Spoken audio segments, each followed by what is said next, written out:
Hello, AA. Consummate lurker here. This is on the video, Is Donald Trump a Time Lord? He says, consummate lurker here. After reading Morgoth's article, Stuck in the Middle with EU, and his subsequent podcast with Frody, I surmise there has been a multiple independent discovery event. One podcast had a guest on discussing Canadian politics who repeatedly referred back to the City of London as an explanation for what could have just as easily been choice by the ruling class. The commentators in this space seem to be comprised of bad actors, third worldists, or cheerleaders for either America or Russian power. Where are the pro-European voices? Why are they absent? Well, they're not absent. You just mentioned two of them. And there are plenty of others too. You just have to know where to find them. Are you prepared for economic disaster caused by net zero? But those European voices don't get the big bucks. They don't get the funding. They don't get the patronage network, etc. Because the European elites, of course, well, you know about them. And in this country, well, don't get me started on Farage. So anyway, are you prepared for economic disaster caused by net zero? George Severant says, I have a feeling that net zero was really about reducing dependency on oil-producing countries rather than saving the planet.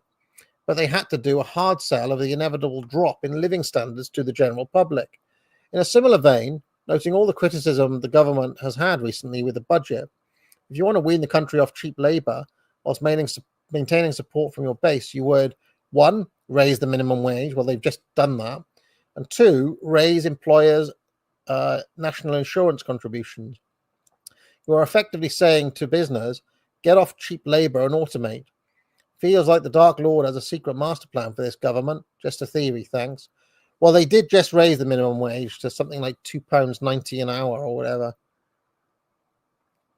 But, I mean, I remember by the time I left McDonald's, I was on something like that. But that was like 10 years ago or something ridiculous. Not even 10 years. Bloody hell. When did I leave McDonald's? 2002? 20 years ago. Christ, I'm old. Anyway, Tim Cornish says, the sheer amount of media produced and ingested makes it difficult to digest information, and we simply can't keep up. You get out. That was Tim Cornish on Is Donald Trump a Time Lord? Yes, indeed. Yes, indeed. And this is the thing. The test of whether a story is really real is whether in a month's time you're still talking about it, or in 2 months' time.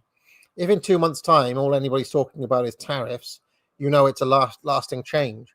If it's just another one like the ceasefire in Israel or Zelensky in the White House or any number of other slop stories, then nothing's happened. Right? That's the true test. And the trouble is that in a month's time, even if people have stopped talking about these things, there's another big thing that everybody's talking about. So you can't really go back. You just have to have a memory. Very good video recently by Scrump, I think it was, on his channel, talked about this. It's called The Political Moment. That video that Scrump put out talks exactly about this scenario as well. And we didn't actually, I didn't tell him, oh, I've got this video coming out, Is Donald Trump a Time Lord, where I talk about these things. They just had a kind of similar thought at the same time, as they often do. Alphonse Rides Again says, don't know about this Poe guy, and his arguments seem to be based on ignorance of what. So this is the video I did with Horus talking about the so-called British question and the kind of line pushed by Richard Poe. That was the person we looked at there. So Alphonse Rides Again says, I don't know about this Poe guy, and his arguments seem to be based on ignorance of what the LSE, City of London, Chatham House, etc. are. That said, I think some like Luongo make the argument that some like Tom Luongo make is that the City of London is a separate transnational institution controlled by international finance, which continues to have a dominant role in the world, independent of and sometimes at odds with the British government. maybe worth a stream with Pete Q.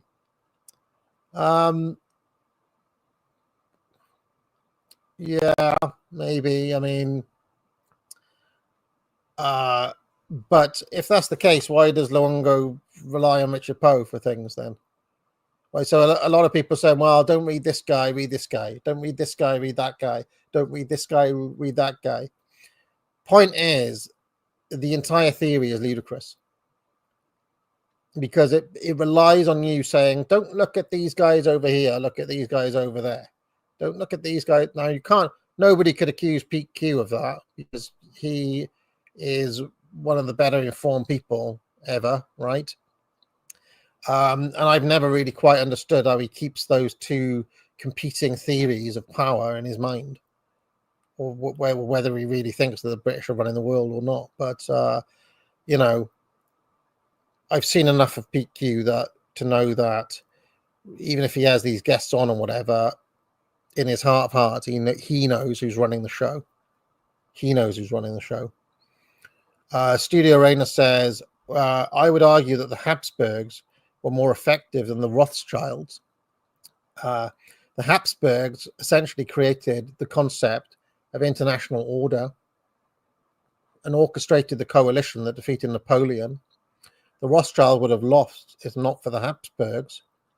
This single question can determine whether British elites control the world. Do we know whether or not there are powerful British banking families who control the world? Not a nation, but rather a family dynasty. Also, there is very uncertain debate about what a nation is. If you look at the East India Company, the nations were there to serve a company. I've yet to hear an argument that counters that logic. Well, Studio Rainer, if you go back in the shows I've done with Simon Roberts and Horace and so on, looking at the various Adam Curtis documentaries, not just Oceans Apart, but many of the other ones, Curtis shows blow by blow how the old British ruling class, the old establishment, the old businesses, the old British banking families and so on, how one by one they all got absolutely wrecked in the new order. That they were out of touch, that they were outcompeted. You know, Nick Leeson and Lehman Brothers and all this. Yeah, they all got wrecked. So I would just say, like, times change. You know, it's 2025. So, like, Habsburgs and Rothschilds and all this, like, okay, maybe once upon a time, these were the people running the show in the 19th century or whatever. But now, you just have to use your eyes on your two face and see what happens in the world, whose interests it's in, who pays who the politicians answer to, what foreign policy agenda they adopt, etc., etc., etc. Occam's razor, yeah. It's all way too complicated, a conspiracy to believe that actually secretly it's the city of London. Clearly not. And in fact, Radlib, my buddy, pulled up a quote the other day, just earlier on, showing how when it was Bush and Blair tried to talk Bush into finding better solutions to the Palestine issue, right? And Radlib showed through an exchange how Blair lost that when it came to the BQ, there's a certain other question that trumps it. In the hierarchy, City of London gets outbid by another set of elites, another organized minority, who actually end up running the show. Now, that doesn't mean they're all powerful. It doesn't mean that every event that has happened ever comes down to them, which is capital C conspiracy. It's just saying that, and it's pretty, I mean, if you don't see this at this point, there's no hope for you, that when it comes to the American government, they answer to another government, basically, or to another set of actors.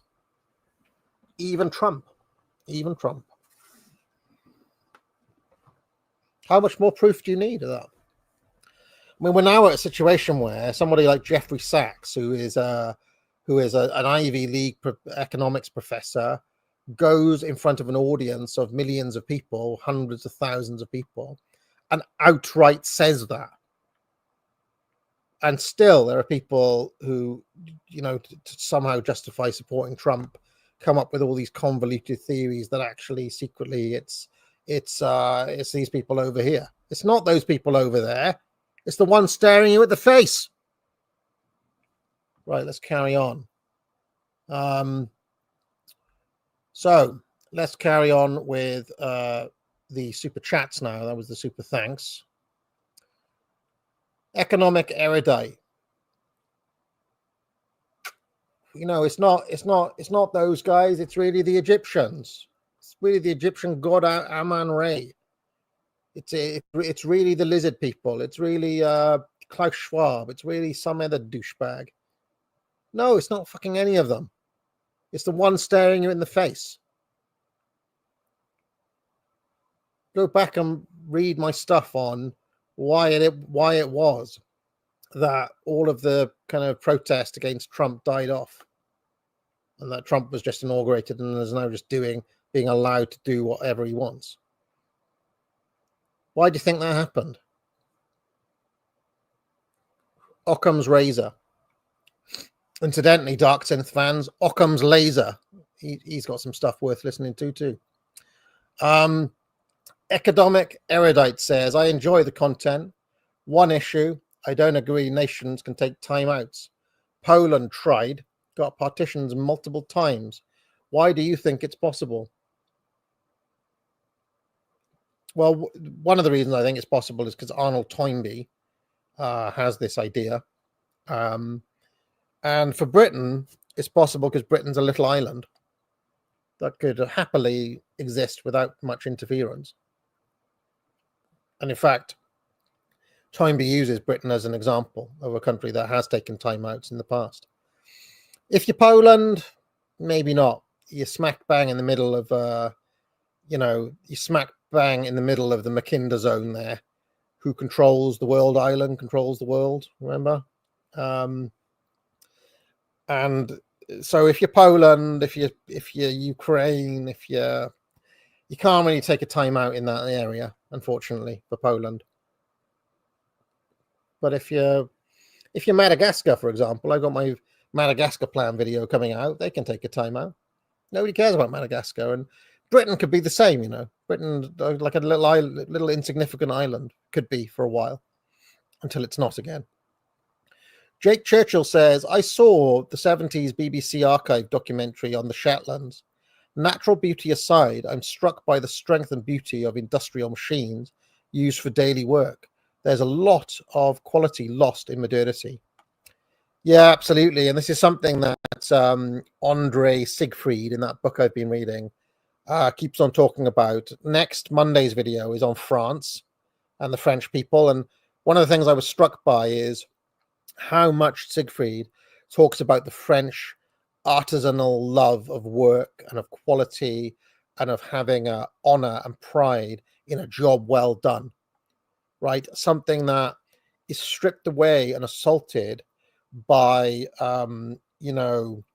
the McDonald's process management, where there's a process for making a chicken sandwich or a process for washing your hands. There's no scope for individual kind of flair or vision or pride in any of that, because there is a process and a cookie cutter approach to all things.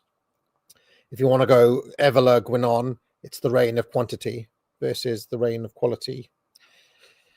Firestorm and Siegfried talks about the challenge. And he thinks it's possible, even in a post-industrial world, to maintain some semblance of that quality, that adherence to pride in work that people used to have.